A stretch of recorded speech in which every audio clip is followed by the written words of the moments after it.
beautiful fellowship we had last night.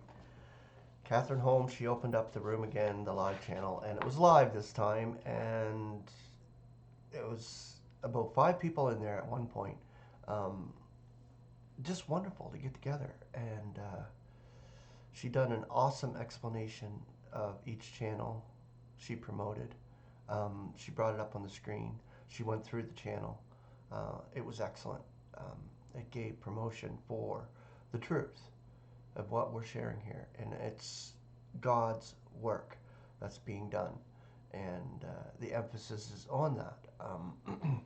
I'm just thankful that she has this live deal now going on. We can get together in the unity of the Spirit with the tie of peace, which I love.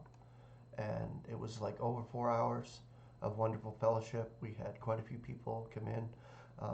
You can join. She has it live. She has her channel. I'm going to post the link down here again to the show last night and her actual channel, so you can get connected with Catherine and can join us. She can only have 5 in at a time, but there's quite a few people in the side chat chatting away.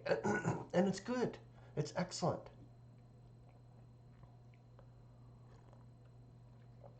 And for what I could see, there was no schisms at all through the whole thing. It was actual fellowship and enjoying each other's, listening to each other and enjoying each other's stories. It was great. I really enjoyed that. Okay, so I printed off the Grandeur of God's Purpose, introductory scenes, and going through scenes 1 through 12. So I'm going to start sharing it today. And we'll start with the introductory scenes, explanation of them. Probably scenes 1 through 5 or 6, I think. Okay, so thanks for joining me again on this Sunday. That God has a purpose is evident from Paul's word in Ephesians 1, verse 11, according to the purpose of the one who is operating all in accord with the counsel of his will. And in Ephesians 3:11, in accord with the purpose of the eons, which he makes in Christ Jesus our Lord. The ultimate aim of God's purpose is that he might be all in all, in 1 Corinthians 15:28. And this objective must always be kept in mind whenever his purpose is being considered. There is, of course, a climax of grandeur in the consummation, in that final scene when all is achieved. But it is our submission that there is a grandeur running all through God's purpose, and that this grandeur is not confined to those scenes where tens of thousands and of thousands are acclaiming him. But it is also to be found in many other places where events are less spectacular. There is, for instance, a grandeur of purpose to be found in Eden, in Bethlehem, at Golgotha, and on the road to Damascus. In this short series of studies, we can only hope to cover a few of the scenes in the unfolding of God's grand design. We shall not attempt to bring forth anything new, since all God's purpose was conceived and planned before any part of it was put into operation. He scripted it all, right from the get-go, but rather, through a succession of mental pictures, endeavor to portray to you, to make more vivid in your minds the inherent grandeur contained in all of the Father's wonderful operations. God as Spirit, light, and love. Let us then open our book and commence our story at the beginning. Scene 1. Have a drink of coffee.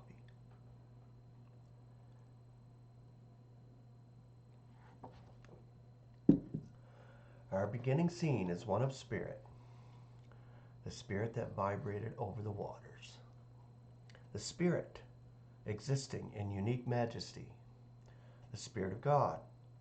The Apostle John declares that God is spirit, literally spirit the God. Spirit the God. Wow. John 4:24. There is none beside him.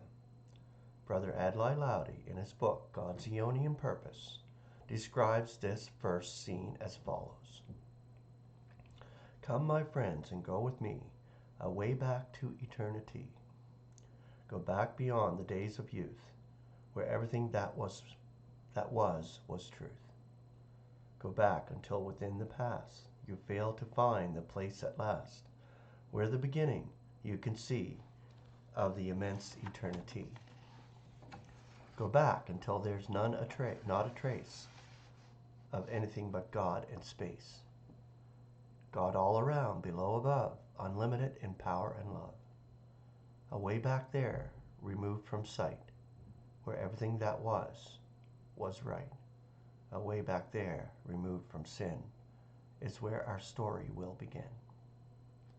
Can you imagine this scene?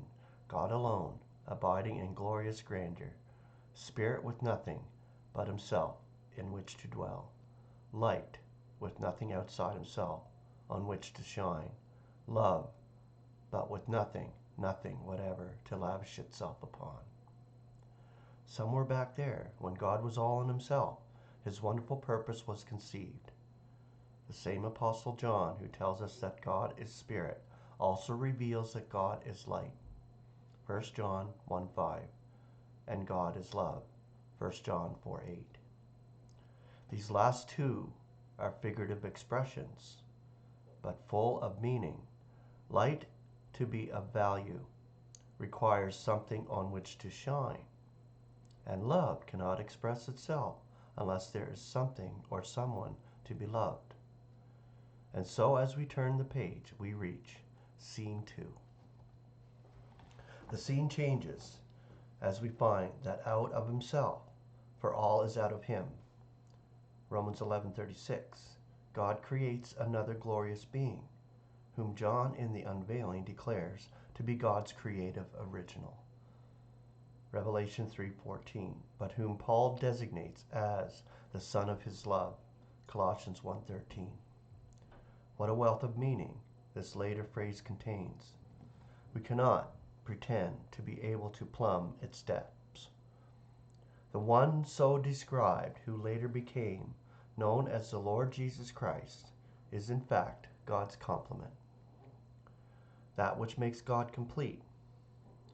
That is to say, he bears the same kind of relationship to God as the first woman bears to the first man, only on a far, far grander scale.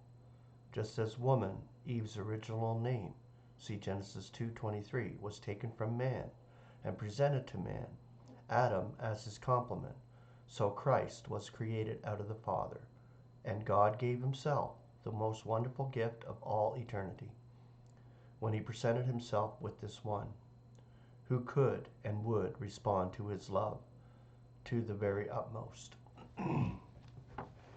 From this point, we may perceive that God's purpose from beginning to end is so designed as to be concentrated in this Son of his love. And further, this is a tremendous and sublime thought. The achievement of his purpose is made to depend upon this one factor, that Christ would reciprocate God's love in every circumstance, and to the very utmost. Everything depends on that. This one, God's complement, thus becomes the channel for all God's subsequent operations. In every phase, God's purpose is worked out through the Son of his love. In Colossians, again, we read that all is created in him, through him, and for him. Colossians 1:16 and 17. Into this original creation of God were placed not only the seeds of all subsequent creation, John 1:3, but with them the love of God for the whole universe. For through this one, every drop of God's love for his creatures has been poured.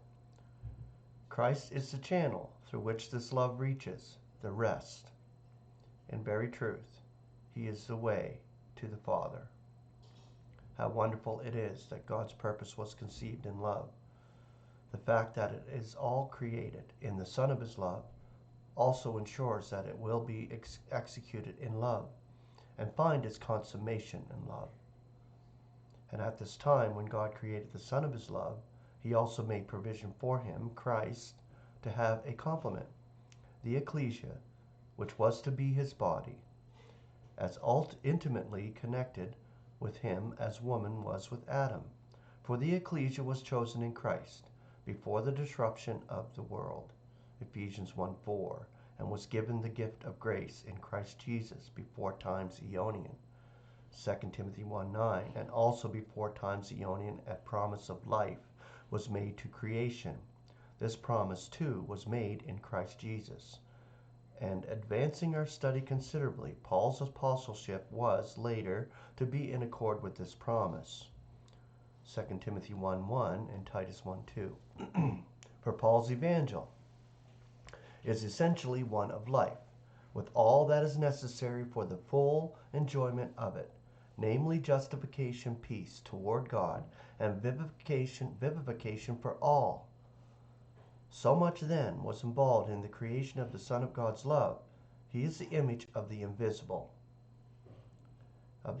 God, firstborn of every creature. For in him is all created.